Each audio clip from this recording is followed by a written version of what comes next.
Oke teman-teman ya, Assalamualaikum warahmatullahi wabarakatuh. Saat ini teman-teman ya, kita memang dalam usaha itu memang mengalami penurunan ya, mungkin semua ya, semua sektor ya, tak terkecuali kita. Oke ya, pada kesempatan kali ini kebetulan teman-teman ya, ada salah satu pertanyaan dari teman kita ya, yaitu Kak, kalau nggak pakai wijen bisa nggak ya? Minta pencerahannya Kak, semoga lancar selalu, amin ya. Jadi intinya kalau nggak pakai wijen ya, sebenarnya nggak masalah ya teman-teman. Jadi tidak harus wijen ya, tidak harus menggunakan wijen, itu tidak masalah. Ini kan seperti itu teman-teman. Jadi kalau teman-teman waktu bikin gula tengah ya, kecuali kan waktu bikin gula tengah itu kan bahannya yang biasa kita pakai itu kan, itu adalah gula halus, kemudian wijen sendiri, dan tepung terigu hanya itu kan, dan kemudian dicampur dengan air kan gitu kan. Nah, sedangkan wijen itu sendiri sebenarnya gitu kan teman-teman ya, yaitu ada fungsinya gitu kan. Salah satunya adalah dia akan menambah aroma, dan yang kedua adalah rasa ya, karena wijen ini kan sebenarnya sebagai bumbu juga ya seperti. Jadi ada ciri khas ya, ciri khas. Coba teman-teman bisa membedakan antara gula tengah yang di kasih wijen dan tidak, itu akan berbeda ya, dan aroma itu akan beda. Karena kalau wijen itu ketika digoreng itu pasti ada aroma-aroma khas, apalagi kalau wijennya banyak itu pasti ada sesuatu yang beda ya teman-teman ya. Dan kemudian teman-teman sering ya dengan mungkin minyak wijen segala macam. Nah, itu adalah salah satu aroma yang diambil ya dari khas wijen itu sendiri ya, seperti itu. Jadi kalau menurut saya pribadi ya, mungkin menurut saya ya, yaitu akan menambah kekhasan bolang-baling kita kan, seperti itu. Tetapi kalaupun dari teman-teman tidak memakainya, itu tidak masalah ya, karena memang tidak berpengaruh pada hasil buat kualitas itu tidak seberapa ya. Mungkin kalau ditambah kita hanya punya ciri khas sendiri ya, seperti itu. Jadi ya tidak masalah gitu kan intinya.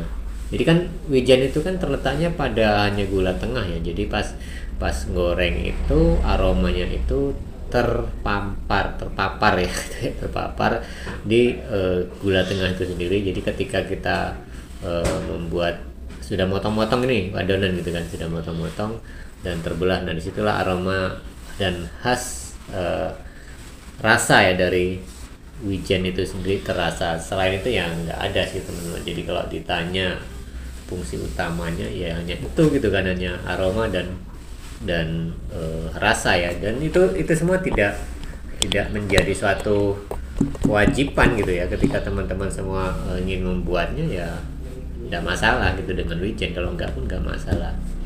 Nah teman-teman ya, mungkin itu ya jawaban yang singkat dari saya kalau tentang wijen dan gula tengah ya, seperti itu. Kalau tidak diberi ya nggak begitu masalah ya.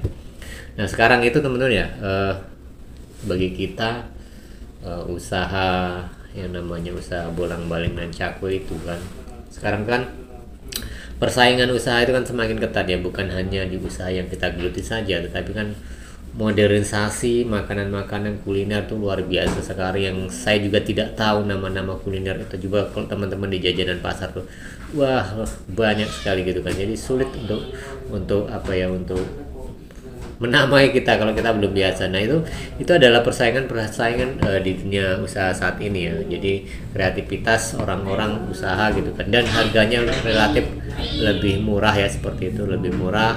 Dan mungkin inilah daya saing yang kita harus kuat menghadapi sekarang ya, karena memang di saat sekarang itu dalam dalam persaingan bisnis dan persaingan usaha itu sangat ketat sekali, apalagi Dan saya membuat konten kemarin-kemarin tentang menceritakan sepinya saat ini pembeli, menurunnya daya beli masyarakat. Itu kan pengaruh dari ke pendapatan kita ya. Kita memang harus super aktif. Kalau kita saat ini yang dulu nyaman dengan berdagang daging dan cakwe, sekarang mulai merasa was-was. Tapi kan tidak hanya kita sendiri, banyak orang yang merasakan itu, sehingga ya kita mungkin berbagi penanggungan ya seperti itu. Sehingga ya kita koreksi diri kita sendiri, dan apakah kita akan mampu bertahan untuk selamanya tentang usaha ini, atau kita hanya bertahan seperti ini saja gitu kan, tanpa memikirkan kita tuh harus seperti apa sih ke depannya gitu kan, harus bagaimana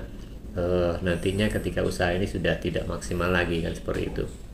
Nah, kalau saya sendiri sebenarnya itu ingin merubah apa ya, usaha ini, artinya ingin segera beranjak dari usaha ini sudah beberapa kali teman-teman ya, sudah sering kali, bahkan saya sempat kerja dulu gitu kan, bekerja meninggalkan dagangan ini, tapi ternyata itu sulit sekali ya teman-teman. Kita yang biasa dagang gitu kan, kemudian ikut orang lain gitu kan, jadi apa ya, artinya merasakan itu seperti beda sekali ya. Kalau ikut orang lain banyak tekanan gitu kan, bener banyak ya permasalahan. Dan bukan hanya itu ya, mungkin waktu juga yang membedakan ketika kita usaha sendiri dan ketika kita ikut orang lain yang notabene yang punya target-target, apalagi di perusahaan gitu kan. Nah, itu yang sulit untuk kita ya kita lalui karena kita memang kebiasaan kita sendiri.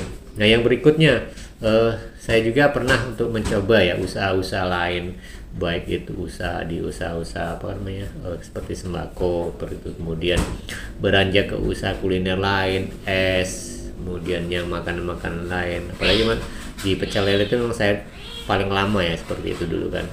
Nah, karena situasinya gitu kan, situasinya memang berbeda. Kalau usaha-usaha lain itu full time, artinya seperti itu. Kalau ini kan kita hanya merasakan setengah hari atau seperti apa, itu yang melonggar. Apalagi kegiatan saya sekarang itu kan teman-teman ya, saya dari 3 tahun belakangnya itu memang ada suatu harapan gitu kan, untuk membuat konten gitu kan, jadi konten kreator. Tapi memang sulit sekali juga untuk berkembang, bahkan harian pun masih ditopang dengan kegiatan dagang seperti ini. Walaupun kenyataannya gini teman-teman, sekarang itu kan ya tadi saya bilang persaingan usaha, sehingga kita itu harus super aktif, kreatif gitu kan. Tapi kenyataannya memang sangat lambat sekali dan sulit sekali kan. Tapi mau bagaimana juga, karena ini adalah basic kita yang kita geluti, yang sudah kita kenal, sehingga sepertinya sulit sekali juga untuk lepas dari usaha ini ya, walaupun persaingan itu sangat ketat. Makanya sekarang tuh beda teman ya, ketika usaha dulu umpamanya nyari uang 1 juta itu lebih mudah zaman dulu, dari dibanding sekarang itu realistis ya teman, karena dulu mungkin daya saing jualan makanan masih sedikit gitu kan, dan sekarang jajanan-jajanan semakin banyak, artinya pembelinya pun semakin berkurang, walaupun padahal nominal uang itu semakin tinggi ya, sehingga harga jual, artinya kita beli itu uang dengan uang 400.000, nominalnya sudah sangat kecil sekali dibanding 100.000 di 5 tahun yang lalu kan. Itu yang membedakan ya, sehingga ya sudahlah, kita jalani yang kita ada sekarang sambil ya teman-teman. Ya saya hanya menyarankan ya mungkin harus kreatif juga kan. Kalau kita mengandalkan yang pas-pasan, yang dagang kayak seperti kita, pas-pas saya gitu kan. Tapi kalau bagi teman-teman yang sudah mapan, artinya usahanya itu udah omset jutaan gitu kan, ya tidak masalah. Tapi kalau bagi kita yang omset ratusan ribu, ya mungkin kalau bertahan gini aja ya akan terbiasa dengan sepertinya. Ini hanya berada di zona nyaman ya, sehingga mungkin ya kita harus spekulasi juga hal apa yang harus kita lakukan di kemudian hari gitu, seperti itu. Karena kita tidak tahu sampai kapan kita akan bertahan dagang seperti ini teman-teman ya. Oke, jadi itu teman-teman sedikit tadi sebenarnya pertanyaan dari tentang penggunaan Wijen ya, tapi nyambung sedikit tentang bagaimana suasana dagang saat ini. Yang penting tetap semangat teman-teman semua, saya juga seperti demikian. Semoga apa yang kita lakukan itu selalu menjadikan suatu berkah ya, barokah, dan ya yang penting kegiatan kita itu kita mencari nafkah yang halal. Oke, terima kasih, kita berjumpa lagi di tayangan dan video-video berikutnya.